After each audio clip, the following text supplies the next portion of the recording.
hopefully you understand at least that part, because that is the principal idea behind the Buddhism. Then from there it grows like crazy.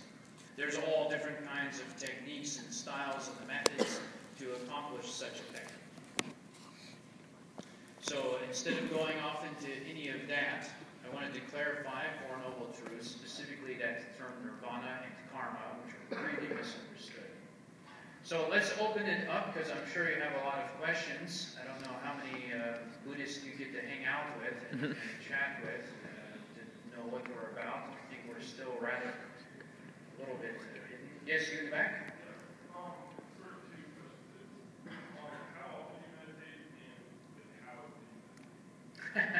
How do I? Well, the first one is daily, at least once a day, usually 2 to 3 times. But it depends on the individual. Once a day is great. 20 minutes is very good. Should be at the beginning of the day. Then you should have a reflection period at the end of the day, just before going to bed, really.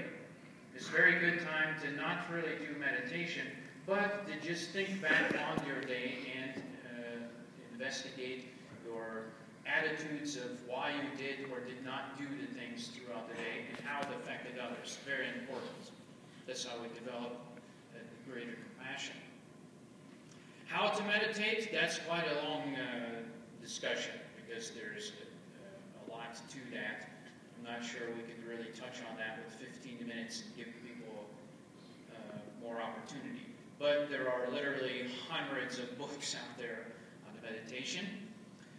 But if you want, you could certainly send an email to a Buddhist center, mine included in that, and would be happy to give you a little bullet point thing on how to do it.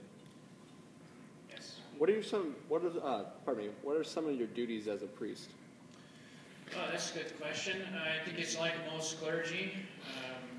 I oversee all of the ritual aspects, the liturgical practices. So we have what we call puja, which is our liturgy and the rituals every Sunday, and then certain holidays throughout the year. But I'm also oversee the spiritual well-being and development of my congregation. So I provide, I guess you would call it pastoral counseling. I certainly do funerals and weddings, things like this, blessing ceremonies. A lot like what most, I think, the term priest would imply. We do sick visitations, just about the same kind of thing. I don't think it's much different. The back? Were you born into a Buddhist family? No, actually, I grew up Jewish. Yeah, I practiced Orthodox Judaism for quite some time, until my early 20s, and had a quote-unquote crisis of faith, and then went into complete total debauchery. Yeah, this is horrible. Horrible. I got the substance addictions and everything, and was trying to figure out a way to kill myself without being the one to pull the trigger, so to speak. I thought maybe a bottle could do it. If I drank enough, I could end everything and be numb while I was trying to do it. That doesn't work. Don't try it. Seriously, don't try it. If things get terrible, go talk to the clergy before you get into things like that. It's terrible.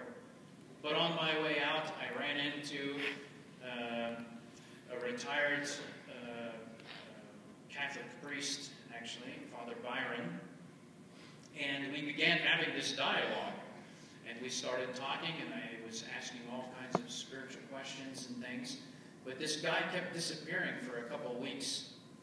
All the time. Like, we would have these meetings, and then all of a sudden I went to see him for 2 weeks.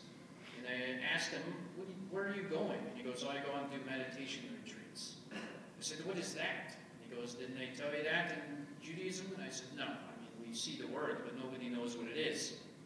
We don't know how to meditate. We just walk around going, okay, maybe I just think of Torah all the time. Torah, Torah, Torah. I don't know what I'm thinking, but I'm